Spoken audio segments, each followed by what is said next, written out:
Vejam, meus irmãos, a primeira leitura de hoje nos traz essa experiência de Paulo e Silas em Filipos. Nos mostra a confiança, a humildade e a esperança que estes homens apostólicos, Paulo e Silas, depositaram em Deus. Após libertarem uma escrava de um espírito, os seus donos, vendo arruinada sua fonte de lucro, eles acusaram Paulo e Silas de serem perturbadores da cidade, por fazerem, de certa forma, um certo proselitismo, por agitarem as pessoas. E então foram açoitados em público e levados, para a prisão, lançados da prisão. Por volta da meia-noite, então, Paulo e Silas não estão se lastimando, não estão murmurando acerca do resultado da sua obra evangelizadora. Eles estavam evangelizando, eles estavam pregando e por causa disso foram açoitados em público e levados para a prisão. E ao invés de estarem então murmurando, ao invés de estarem lastimando aquilo que havia acontecido com eles, não, pelo contrário, estavam rezando, estavam cantando hinos de louvor a Deus, rezando e cantando hinos a Deus. O que significa isso? Dizem que até aquele carcereiro os levou depois para lavar suas feridas. Eles tinham sido açoitados, estavam com feridas abertas. E ao invés de murmurar, eles estavam cantando salmos a Deus, rezando e cantando. Verdadeiramente, meus irmãos, nós vemos que eles tinham fé. Eles tinham fé no Senhor. E aí o Salmo responsorial de hoje nos responde isso com uma clareza, uma resposta muito clara à primeira leitura. Eles tinham fé no Senhor, que estende o seu braço e os ajuda. Ó Senhor, me estendeis o vosso braço e me ajudais. Paulo e Silas acreditaram que o braço do Senhor se estenderia até eles para ajudá-los, para aliviá-los.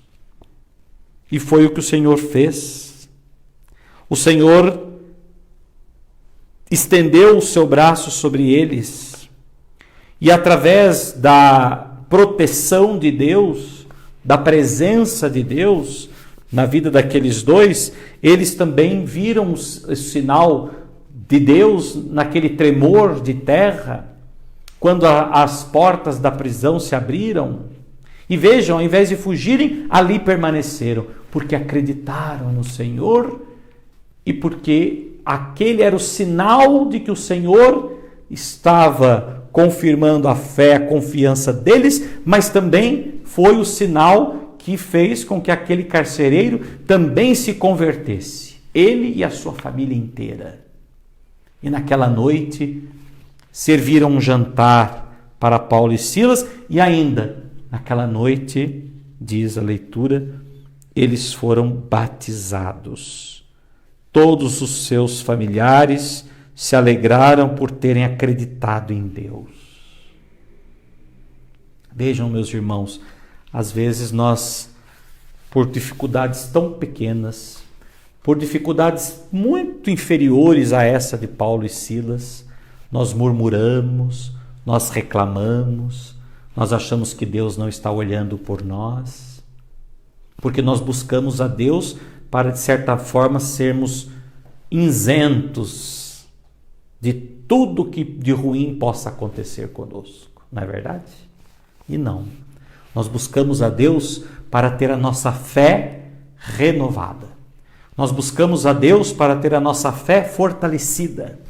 Nós buscamos a Deus para que nós tenhamos pela fé a consciência de que o seu braço se estende sobre nós e nos fortalece, nos protege, nos dá segurança. Por isso nós buscamos a Deus.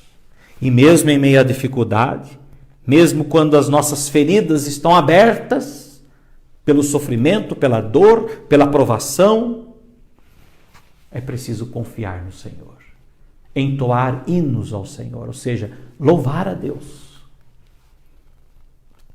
Nós temos em Taubaté a congregação das Irmãs Sacramentinas, e existe lá a Madre Eimar, que já está com seus mais de 90, acho que mais de 95 anos, porque eu celebrei os 90 anos dela há uns bons anos atrás, acho que pelo menos uns 5 anos. Ela deve estar já com mais de 95 anos. E ela tem uma máxima, uma expressão muito bonita. Ela diz: tudo é graça. E aí, quando nós estávamos conversando alguma dificuldade, ela dizia: tudo é graça. E aí, quando ela já começou a ficar bastante enferma, inclusive hoje ela está bastante enferma, e até hoje ela não perde essa lucidez, mesmo já estando já com Alzheimer e bastante debilidade. Quando eu chego lá, eu digo a ela: como está, irmã? Ela: tudo é graça. E é verdade, tudo é graça. Deus pode permitir muitos sofrimentos para nós, e por maiores que sejam os sofrimentos, o pior deles é perder a graça. A pior desgraça é não estar na graça de Deus. A pior desgraça é perder a fé. Mas quando temos fé, quando acreditamos e confiamos, como Paulo e Silas acreditaram, e como esse salmista também de hoje certamente acredita, e a mesma fé que Jesus está incutindo nos apóstolos: eu vou, mas virá o defensor. Então essa confiança, essa certeza fortalece a nossa fé, nos encoraja, nos enche de graça e nos dá certeza de que Deus é como que o braço estendido sobre nós. Deus é quem nos sustenta, nos fortalece e nos encoraja a jamais desanimar, a jamais desistir, mas permanecer sempre fiel a Ele. Assim seja. Amém.